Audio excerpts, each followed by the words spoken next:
Goeiedag almal, wees gegroet in die wonderlike naam van Jesus op hierdie geseënde woensdagoggend en baie dankie vir die voorreg wat ek het om 'n woord met julle te kan deel vandag. Nou ek het hierdie afgelope tyd 'n reeks gevolg van om God eerste te stel en weet julle, dit het so 'n impak in my lewe gemaak dat ek wil dit graag met julle deel. Julle al gewonder, maar hoekom moet ons God eerste sit? Daar's baie redes hoekom ons God moet eerste sit, my boetie en sissa. Een rede is natuurlik, God was eerste. God is eerste en God sal altyd eerste wees, want alles is deur God geskape, uit God geskape.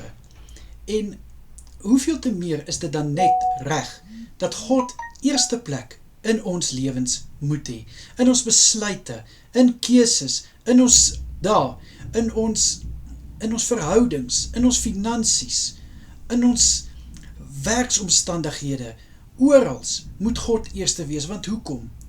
Soek eers die koninkryk van God en alles sal in plek val.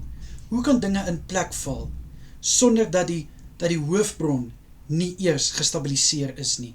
Voordat die hoofbron nie eers gesoek is en gevind is nie, hoe kan al die dinge in plek val? Dit laat my nou so dink aan kragstasies.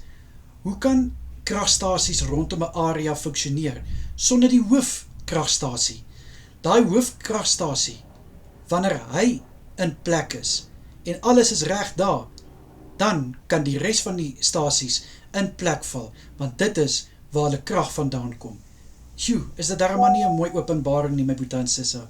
En dis hoekom dit so belangrik is, dat ons vir God in alles moet eerste stel. Wanneer jy wakker word, moet God eerste wees. Wanneer jy gaan slaap, moet God eerste wees.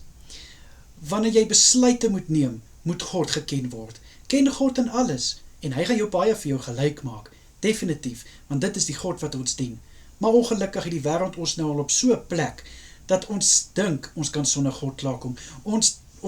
Kom ek stel dit so, ons dink, ons kan dinge doen sonder om God eers te raadpleeg. Ons dink, ons kan 'n lewe leef sonder dat God eers moet geraadpleeg word.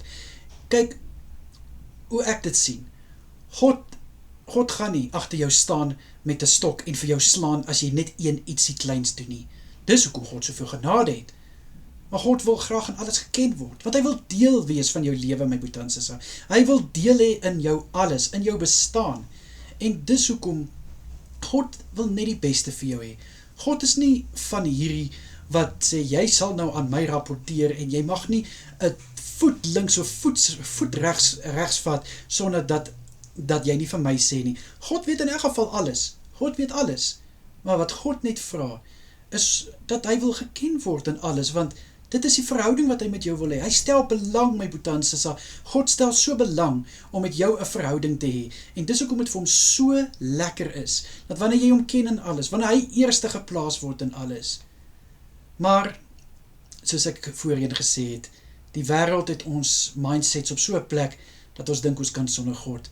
Maar ek dink, ons moet 'n punt daarvan maak, van vandag af, van hierdie oomblik af, om weer vir God die ereplek in ons lewens te sit, om vir God die plek in ons lewens te gee wat hy verdien, want God verdien soveel meer, my boetie en sissa. Of wat sê ek? Soek eers die koninkryk van God en alles sal in plek val. Kom ek bid vir ons. Vader, ek bid in Jesus Christus naam. My gebed is, Here, dat ons van hierdie oomblik af 'n punt daarvan sal maak, dat U eerste in ons lewens is, in ons gebed, in ons begin, in ons einde.